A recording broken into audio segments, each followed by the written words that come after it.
Frances Lewis, welcoming you to this special edition of Community LA focused on Black history.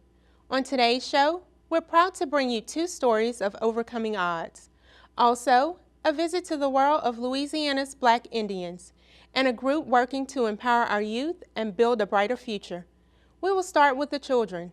For over 20 years, the 100 Black Men of Baton Rouge have been mentoring and empowering our youth and molding them into mature adults with a foundation of core values.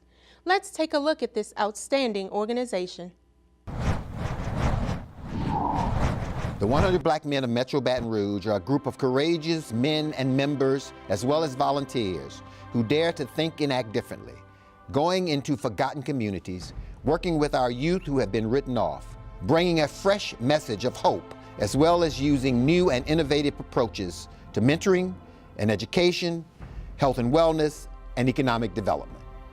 What they'll see is what they'll be. Collectively, as an organization, we are the man. We hope that all young boys not only see, but are encouraged to pattern their lives after.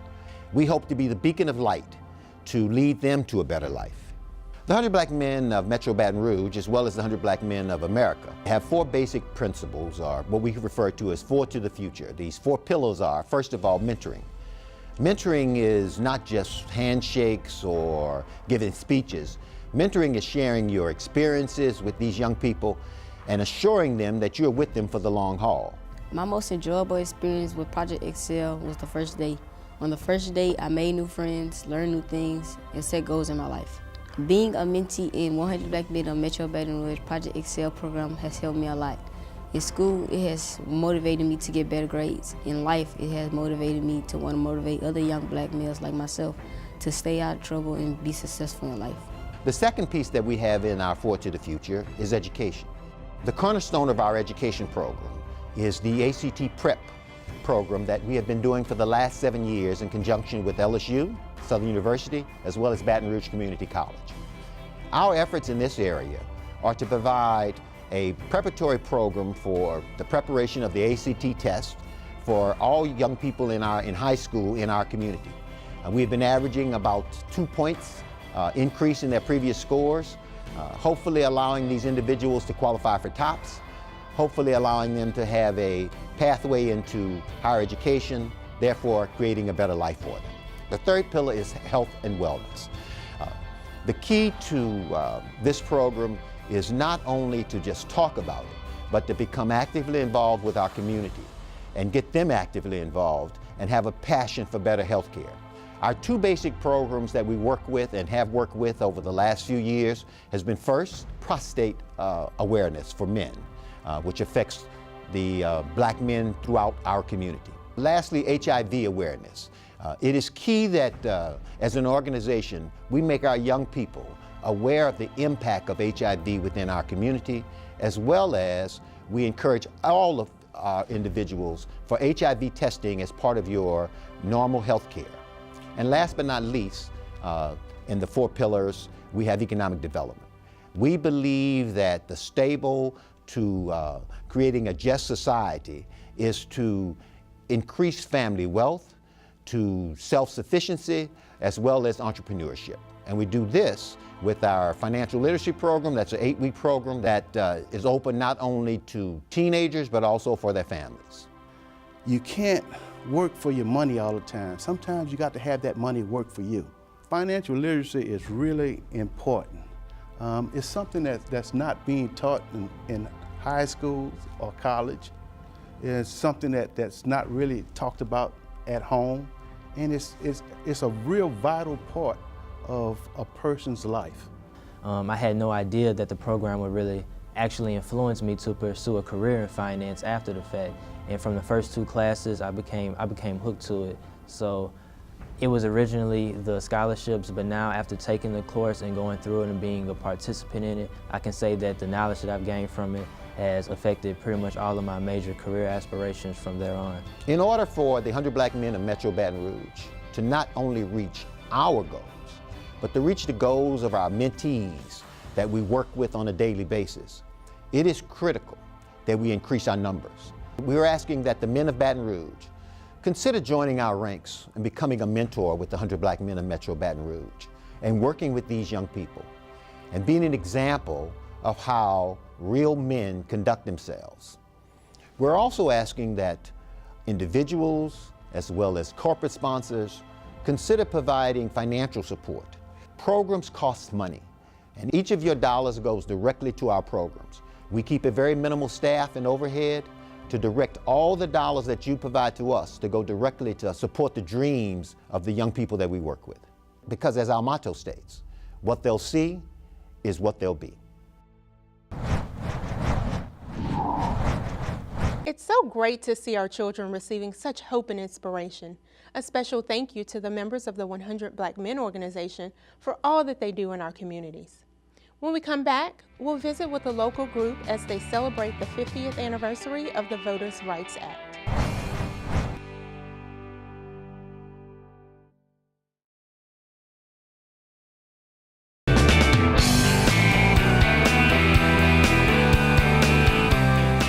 Welcome back. As you know, January 20th is MLK Day in our country.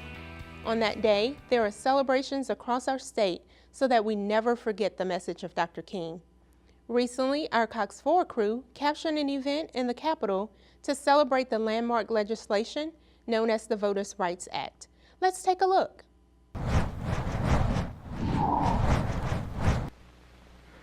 There is no constitutional issue here. The command of the Constitution is plain. There is no moral issue.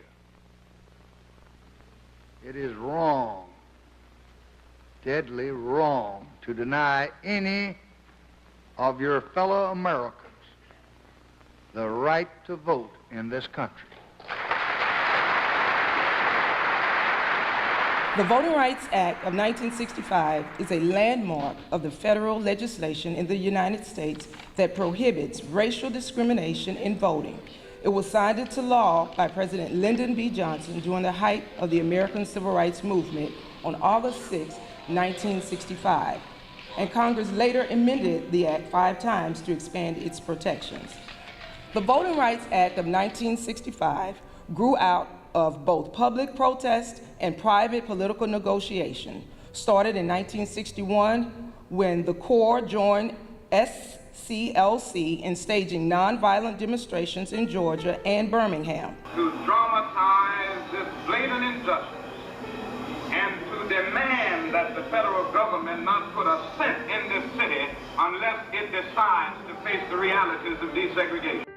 They hope to attract national media attention and pressure the United States government to protect Black constitutional rights. Newspaper photos and TV broadcasts of Birmingham's racist police commissioner Eugene Bull Connor and his men violently attacking the protester with water hoses, police dogs, and nightsticks. This awakened the consciousness of whites. Selma, Alabama was the site of the next campaign. In the first 3 months of 1965, local residents and visiting volunteers held a series of marches demanding an equal right to vote. As in Birmingham, they met with violence and imprisonment. In the worst attack yet, on Sunday, March 7th, a group of Alabama state troopers, local sheriff's officers, and unofficial posse men used tear gas and clubs against 600 peaceful marchers. By now, the nation was watching. President Lyndon B. Johnson made civil rights one of his administration's top priorities, using his formidable political skills to pass the 24th Amendment, which outlawed poll taxes in 1964. Now, a week after Bloody Sunday in Selma, Johnson gave a televised speech before Congress in which he denounced the assault. 2 days later, the president sent the voting rights bill to Congress. The resolution signed into law on August 6, 1965, empowered the federal government to oversee voter registration and elections in counties that had used tests to determine voter eligibility or where registration or turnout had been less than 50% in the 1964 presidential election. It also banned discriminatory literacy tests and expanded voting rights for non-English speaking Americans. The law's effects were wide and powerful. By 1968, nearly 60% of eligible African Americans were registered to vote in Mississippi, and other southern states showed similar improvement. Between 1965 and 1990, the number of black state legislators and members of Congress rose from 2 to 160. Don't make this day just another celebration, or just another commemoration, or just another march, but make it a day of commitment to form a more perfect union. Thank you. May we all bring greater respect to one another today in memory of Dr. King, of course, and hopefully especially for these boys and girls, that long after we're gone, this city will be a place of greater respect for one and all. This is my call to action, please God. Amen.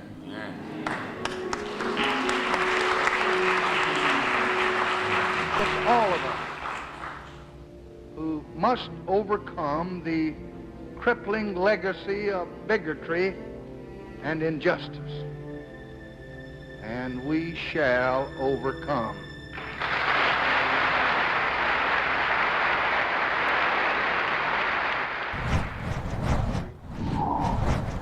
Martin Luther King was truly one of the most important figures in American history and was instrumental in securing voters' rights for every American.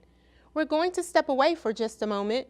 When we come back, we will meet a young man from Portland, Oregon, who overcame great odds and lived to write about it. Stay with us on Community LA to meet Mitchell Jackson.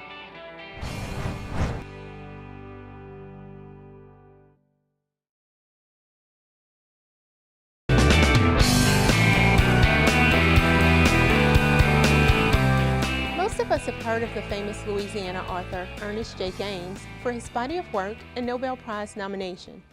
The Baton Rouge Area Foundation and Mr. Gaines pay it forward each year by selecting an outstanding young African American writer. This year's award went to Mitchell S. Jackson from Oregon. Let's meet him now. I'm sure all of you know about Mr. Gaines. A Lesson Before Dying won him the National Book Critics Circle Award for fiction in 1993. For his body of work, he was nominated for the Nobel Prize in Literature. And last year, he celebrated the 50th anniversary of his first book, Catherine Cormier. Mr. Gaines has regarded his writing as a stewardship of a legacy that he was given. To ensure that this legacy endures, donors of the foundation created the Ernest J. Gaines Award for Literary Excellence. Winning this award was important to me because it's for African American writers, and it was really important to be acknowledged by my culture. I had been acknowledged by different groups, but it didn't feel as close to home as this did.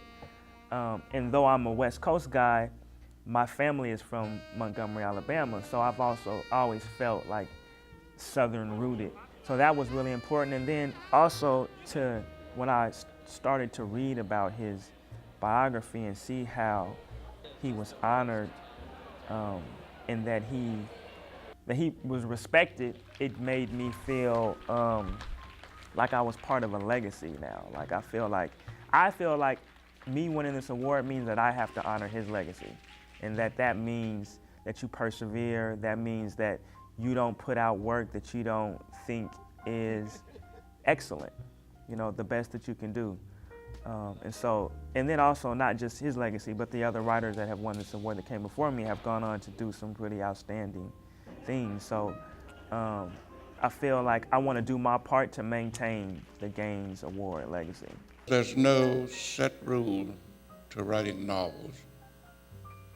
The beauty of the writer is to entertain and to keep his reader interested, turning the pages. The main subject of the novel involves drugs, selling it, using it, something that we read about in newspapers every day. We throw the newspapers away because we can read about the same thing tomorrow or next week. This book we will pick up again and again, because although the subject is on drugs, the book is in the hand of an artist, a true artist who knows how to keep your interest by his use of language. At times, the prose becomes almost poetic. And soon, the can't stop, won't stop tick in your chest blights to should you quit, when will you quit? In those evenings especially, you trudge home weary, the phone will sit mute a day, a week, a month, a life. The world is scheming against poor, unemployed you. Those days you feel trapped on the wrong side of faith until it dawns on you that it could be worse, much, much worse, and that comfort stirs you out of bed the next day break. You drone through rote prep and drag out of the door. The sky is a sea of heather gray, and catch this and that bus to this and that place to fill out application after application after application after application. And who knows this time what they will say on your umpteenth hunt. The audience for this event is one of the most diverse audiences that we have that comes together in Baton Rouge. And that's thrilling, because everybody's coming for an event that's literary, but it's not highbrow. And it's recognizing excellence, both achieved excellence at the Gaines level and emerging or rising excellence as in the Mitchell Jackson level. And then after the award event is over, everybody goes into a lovely reception and everybody mixes and mingles. It's a wonderful evening for reading and writing and arithmetic and literature, but it's a wonderful evening for Baton Rouge to know that we can do this. We were fortunate enough to have Mr. Mitchell speak to our very own Cox employees, and it was very inspirational. I highly recommend his book, The Residue Years. When we come back, we will meet the New Orleans Black Indian Alliance.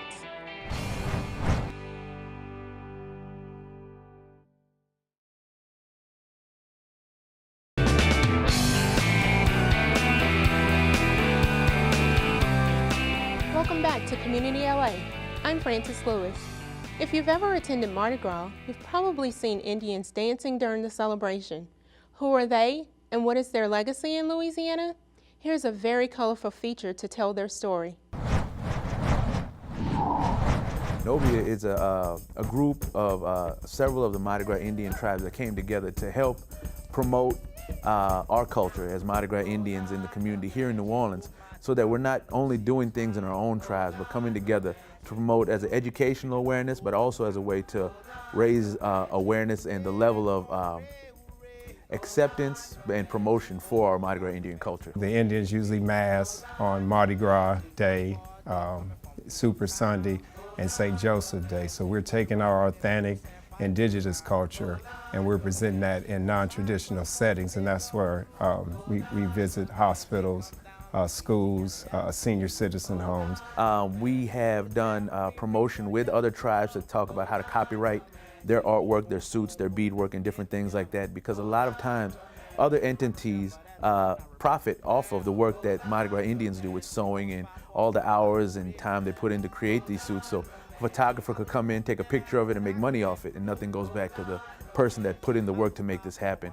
It's not that this culture is here to make a profit, but it's to share our experience and our unique experience as Black Indians. It takes about a year, so it depends on how big of a suit you're going to make, the time that you can devote into making the suit, and the money. When a person says, how long does it take to make an Indian suit, and you tell them a year, the truth of the matter is it is a 1 year of a life. And what I mean by that is if you were working on what we call a collar or a dicky, if you were working on that part of your suit in November, you could pinpoint what section you were on during Thanksgiving. So that suit, which is a year of your life, is also a chapter of each thing that happened month by month. The headpieces are very special, the way we make them. And we don't describe too much how we make them, but we use beads and sequins. And I took a little uptown flair, although I was a downtown Indian, I took a little uptown flair. And that flair was basically plumes. Well, downtown was basically feathers, beads and sequins, where uptown was rhinestones and beads and plumes. It's not something you can like, you gotta love it. It's a labor of love. So that sewing thing is a very, very intimate, very spiritual thing, because when we sew, we're singing songs and we're thinking about, we're masking as we're sewing. As a person is sewing that apron, in his mind, he's meeting those guys with that suit on. He sees that already. So he's just doing what it takes to make that vision a reality. My uncle would always have his suits out on the bed. So when I came over to visit him, it was just a natural thing for me to see the Indian suit. My first time seeing him in the suit, I didn't even know who he was. You know, he was coming up the street with the Indian suit one Mardi Gras day, and my aunts, they said, "Go on outside and see your Uncle Booker coming down the street." So when I saw him, it was almost like Jesus coming down the street. I was happy and excited. And I didn't, until he got really up close, I didn't know that was him. This culture is important because it is an authentic American tradition formed by the slaves and the Native Americans coming together. So it's from here and it's still here today. Especially here in Louisiana and New Orleans, the tribes come together, and it's gone on for years for people and families and friends coming together to work on these pieces of art, these suits. But it's more than the suits, it's what the culture represents. People that have stood the test of time in the midst of all kind of oppression, all kind of division, to still maintain who they are as a people. And as a cultural tradition, it's a gift to our community, and it's very important. We're holding our first ever Mardi Gras Indian Ball called the Soiree of Feathers in March. It's the New Orleans Black Indian Alliance and the Friends of Nobia are putting on the most historically relevant and culturally significant event in the history of the culture of the Mardi Gras Indians. It's just a time for the tribes to get together and people that love the culture to get together and come together in unity to celebrate this culture. The main purpose of this is just to unite all the tribes together so that we have a stronger voice as one. And as a stronger voice as one, we can get more done to promote the greatness of this culture.